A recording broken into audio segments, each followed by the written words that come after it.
شبہ یا اعتراض کہ پھر اگر اس کا کوئی حکم نہیں ہے تو پھر رسول نے جناب فاطمہ الزہرا سلام اللہ علیہا کو وہ جہیز کیوں دیا؟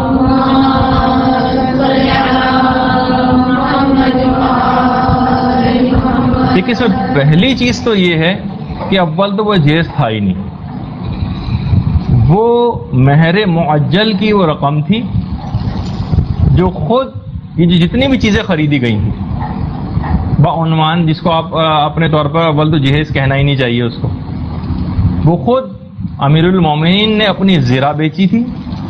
زرہ 480 درہم کی وہ زرہ بکی تھی.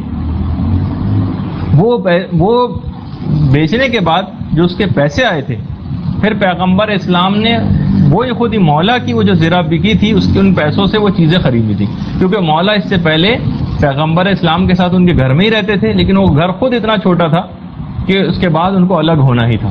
تو ایک الگ گھر کی جو ضروریات تھیں وہ مہیا کی گئی تھیں. جو ایک آدمی اگر کوئی الگ گھر لے کر رہتا ہے تو ظاہر سے کچھ چیزوں کی ضرورت پیش آتی، تو وہ فقط وہ ضروریات کی چیزیں تھیں. دیکھیے ضرورت کس سے نکلا ہے؟ ضرر سے، جس کے نہ ہونے سے نقصان. صرف فقط وہ چیزیں، ضرورت اس بات کی نشاندہی کرتا ہے کہ اگر وہ چیز نہ ہوئی تو نقصان ہوگا. یعنی کیسے آپ گھر میں ظاہر پانی پینے کے لیے گلاس چاہیے اور کھانا بنانے کے لیے مثلا وہ چکی چاہیے تھی اور یہ سب چیزیں. نہیں، معجل جس کو فوراً ادا کرنا ہوتا ہے، میم عین جیم لام معجل. ہاں، یہ اس کے طور پر یہ پہلے انہوں نے یعنی کہ اس چیز کو بیچا اور اس کے طور پر یہ سب چیزیں جو ہے خریدی گئیں. اچھا، اس میں جو 480 درہم کی رقم آئی، اس میں سے کچھ پیسے تو پیغمبر اسلام نے ام سلمہ کو دیے خوشبو لانے کے لیے، اور بلال حبشی کو کچھ پیسے دیے گھر کی ان چیزوں کو خریدنے کے لیے. اس کی ایک پوری لسٹ ہے کہ اس میں تھا کیا. اچھا، اب دیکھیے کہ اس میں تھا کیا. خوشبو تو لے کر آئیں ام سلمہ. بلال جو چیزیں لے کر آئے اس کے اندر ایک تو تھی اوڑھنی، ایک چادر، ایک تھی الگ سے کالی خیبری چادر، کالے رنگ کی تھی خیبری کالی چادر. بیڈ کے طور پر کھجور کے تنوں کا ایک تخت تھا لیٹنے کے لیے. کھجور کے تنوں سے وہ تخت بنایا گیا تھا. اچھا، 2 میٹریس یا گدے تھے، جس میں سے ایک کھجور کی چھال جس کے اندر بچھی ہوئی تھی، اور بھیڑ کے اون سے بنا ہوا دوسرا میٹریس تھا. 4 عدد تکیے تھے، ایک اونی پردہ تھا، بوریا تھا چٹائی کے طور پر، ایک چکی تھی، ایک مشک تھی، تانبے کا ایک بڑا سا تھال تھا، دودھ پینے کا ایک پیالہ تھا، پانی پینے کا ایک پیالہ تھا، ایک لوٹا تھا، سبز رنگ کا ایک مٹکا تھا، اور 2 مٹی کے پیالے تھے. بس یہ ہے پورا جہیز فاطمہ.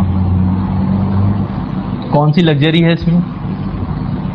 اور اگر اس کو آپ جہیز کہیں بھی تو بھی یہ سسر نے نہیں دیا، یہ خود داماد نے یہ چیز ارینج کی تھی، یہ سب چیزیں. اور خود ام سلمہ یہ کہتی ہیں کہ پھر ہم اس گھر کے اندر آئے جہاں فاطمہ کو رخصت کر کے لایا گیا. ہم نے مدینے کی مٹی کو صحن کے اندر بچھایا اور ایک لکڑی زمین میں گاڑی تاکہ اس کے اوپر کپڑے لٹکائے جا سکے اور مشک کو لٹکایا جا سکے. اور پیغمبر کے سامنے جب یہ جہیز آیا تو پیغمبر نے اس کو دیکھا. دیکھنے کے بعد زار و قطار روئے اور گریہ کیا اور کہا کہ پروردگارہ تو اس شادی کو نیک اور مبارک قرار دے. یہ ہے. اچھا، اس کے بعد پھر جو ولیمہ ہوا اس کے اندر ٹھنڈا پانی، کھجور اور ایک روایت کے مطابق کچھ گوشت بھی لوگوں کے اندر کھلایا گیا. یہ ہے تاجدار مدینہ کی بیٹی کی شادی، اور یہ ہے شہنشاہ کائنات کی بیٹی کا ولیمہ. ہے اس میں کوئی پیغام ہمارے لیے؟ یہ ہم کو اس کے اندر دیکھنا ہے. اس کے اندر پھر وہی ہے کہ افراط و تفرید کا پہلو نہ آئے. جو صاحب حیثیت ہیں اپنی خوشی سے کوئی چیز دینا چاہتے ہیں گفٹ کے طور پر وہ دے سکتے ہیں، ان پر کوئی لعن اور اعتراض کرنے کی ہمیں کوئی گنجائش نہیں کیونکہ پروردگار عالم نے اجازت دی۔ لیکن اگر کسی شخص میں کوئی حیثیت نہیں ہے، خاص طور پر جیسے میں نے تذکرہ ابھی آپ سے تھوڑی دیر پہلے کیا کہ صرف فقط نکاحی کے اندر 300-400 لوگوں کو لے کر جانا، یہ جانے بغیر کہ اس بیچارے باپ کی اتنی حیثیت بھی ہے یا نہیں کہ جتنے 50-50 ہزار روپے اور 1-1 لاکھ روپے کا وہ ان تمام چیزوں کا ارینجمنٹ کر سکے اور آپ کو کھانے کھلا سکے، تو اس بات کی تحقیق کرنا ضروری۔ اگر کوئی شخص ان تمام چیزوں کو مہیا کرنے میں سودی قرضے لے رہا ہو، اپنے گھر کو گروی رکھ رہا ہو یا سخت مصیبت تکلیف اور پریشانیوں میں مبتلا ہو رہا ہو، لوگوں سے اس کو پیسے مانگنے پڑ رہے ہوں، تو پھر تو یقیناً یہ سب چیزیں طلب کرنا حرام ہے، بلکہ ایسے افراد کی کومک کرنی چاہیے اور ان کو اس بات پہ تیار کرنا چاہیے کہ اپنے آپ کو اس قسم کی زحمت میں نہ ڈالیں۔ تو اس کے اندر بس یہ ایک فقہی مسئلہ مجھے بیان کرنا تھا، تھوڑی بہت اس میں جو غلط پہلے